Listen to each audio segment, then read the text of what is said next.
CBS 매거진 2부 시작합니다. 이번 시간은 일상생활에서 쉽게 접할 수 있는 법률 사안들을 살펴보는 법률 이야기 시간입니다.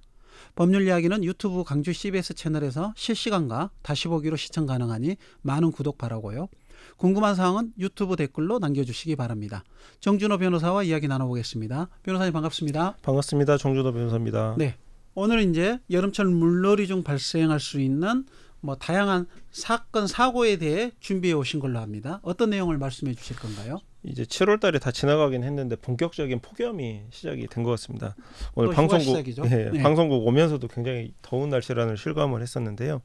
아마 이번 주하고 다음 주 이제 휴가철이 돼서 자녀분들과 함께 워터파크나 수영장에 가시려고 계획을 하시는 분들도 굉장히 많으실 겁니다. 그래서 오늘 워터파크나 수영장에서 주의할 사항을 알려드리려고 합니다. 한 두세 가지 결론만 좀 미리 좀 얘기를 해드리면요. 고가물 등 소지품은 가액 등을 명시를 해서 카운터에 맡겨놓는 습관을 들이자. 카운터에 맡기자. 수영과 관련해서 사고가 발생하면은 그 배상 청구와 관련해서 그 해당 보험사를 알아내서 직접 청구를 하자. 수영장이 아니라 보험회사에 직접 청구하고 고가의 물건은 카운터에 맡기자. 그럼 먼저 소지품 관련된 이야기를 해주시죠. 그 여름철 워터파크나 수영장에서 발생하는 법적인 문제 자주 이제 상담이 들어오는 내용을 이제 세 가지 정도로 나눌 수가 있는데요. 첫 번째로 입장 후 탈의실 등에서 일어나는 소지품 분실 문제가 하나가 있고요. 그다음에 물놀이 중 발생하는 안전사고 문제가 하나 있고, 요새 또 이제 뉴스에도 많이 나오는데 몰래카메라나 도찰에 관련된 문제가 있습니다. 세 가지를 하나씩 이제 설명을 좀 해드리겠습니다. 그 소지품과 관련된 내용을 먼저 좀 말씀을 드리면요. 관련 상법 규정이 있습니다. 그 153조의 고가물에 대한 책임이라고 있는데요. 조문을 제가 한번 읽어드리겠습니다.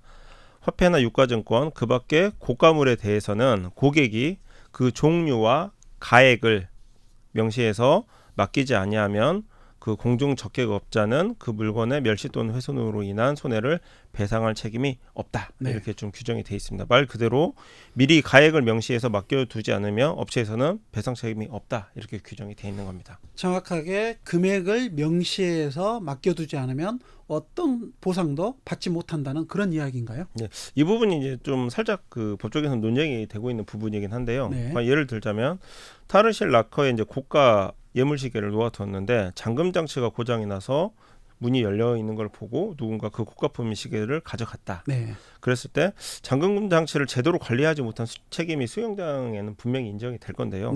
그런데 고가품인 시계를 맡겨두지 않은 경우에 그 관리 책임이 아예 없는 것인지 아니면 통상적인 그 시계의 가격으로 일반적인 그 가격으로 배상을 받을 수 있는지 좀 논란이 있었습니다. 근데 다수의 의견은 그 업체에서는 가액을 명시해서 맡기지 않은 이상 어떠한 책임도 없다. 책임 배상 금액이 0원이다. 이렇게 지금 좀 정리가 돼 있습니다. 그래서 귀중품은 반드시 카운터에 별도로 금액을 명시를 해서 맡겨 놓으셔야 됩니다.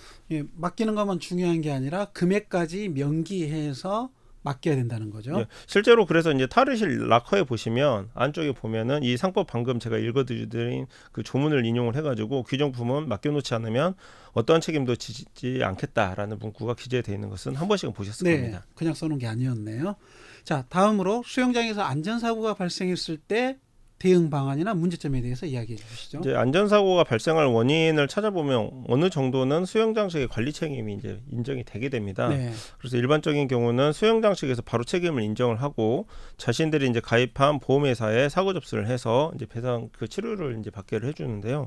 이때 이제 해당 보험사에서 손해사정 담당자가 파견이 즉시 현장으로 돼서 피해 규모라든지 배상 범위를 안내를 해주게 됩니다. 우리가 자동차 사고가 났을 때 보험사에 호출을 하면은 보험사 담당 직원이 나와가지고 일 처리해 주는 거고 똑같은 프로세스가 원래 진행이 되게 됩니다. 근데 문제는 수영장 등에서 본인들 책임이 없다라고 하면서 후속 조치를 안 해는 경우가 이제 문제가 되겠죠. 전자는 잘 해주는 거고 지금부터 이제 말씀해 주시는 부분들은 안 해줬을 경우에 그러면 수영장 담당자한테만 항의를 하고 어떻게 말 거냐.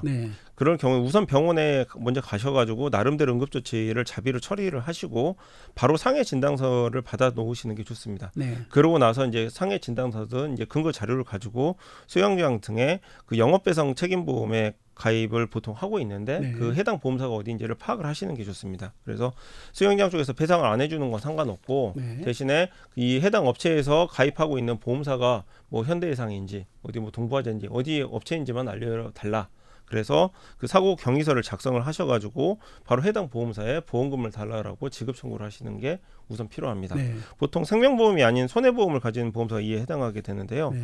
이런 과정이 이제 불편하시면 주변에 아무래도 이제 손해사정사라고 이제 들어보셨을 네. 건데 그런 직업을 가지신 분을 찾아가지고 의뢰를 하시면 해당 손해사정사에서 그 좀 전문적인 조력을 받으실 수가 있습니다. 네.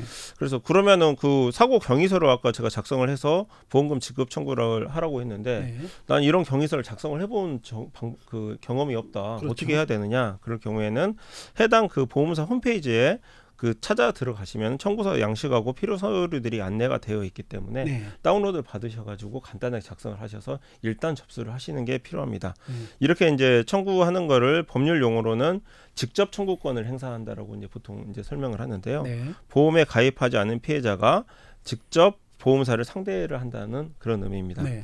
그래서 주의할 것은 직접 청구권은 실제로 서류를 접수를 해야 보험사에서 이제 대응을 해줄 의무가 생기는 거기 때문에 그 상해 진단서를 우선 먼저 발급받으시고 그 치료비 영수증하고 같이 보험사에 그 청구서 양식을 다운 받으셔가지고 보험사에 일단 접수를 하시고 난 그 절차가 중요하다 이렇게 말씀을 좀 드리고 싶습니다. 네. 다음으로 주의할 내용은 또 무엇이 있을까요? 마지막으로 이제 문제가 되는 게 요새 뉴스에서도 자주 나오는 게 이제 몰래카메라 문제인데요. 네. 얼마 전 광주 수영대회에서도 일본 국적인이 카메라 촬영을 은밀한 부위를 했다가 좀 문제가 된 네, 적도 그렇죠. 있었습니다. 뭐 이 부분 관련해 가지고는 이제 말씀드릴 건 한 가지일 것 같습니다. 찍지 마시고 네. 오해사를 행동도 하지 마시라.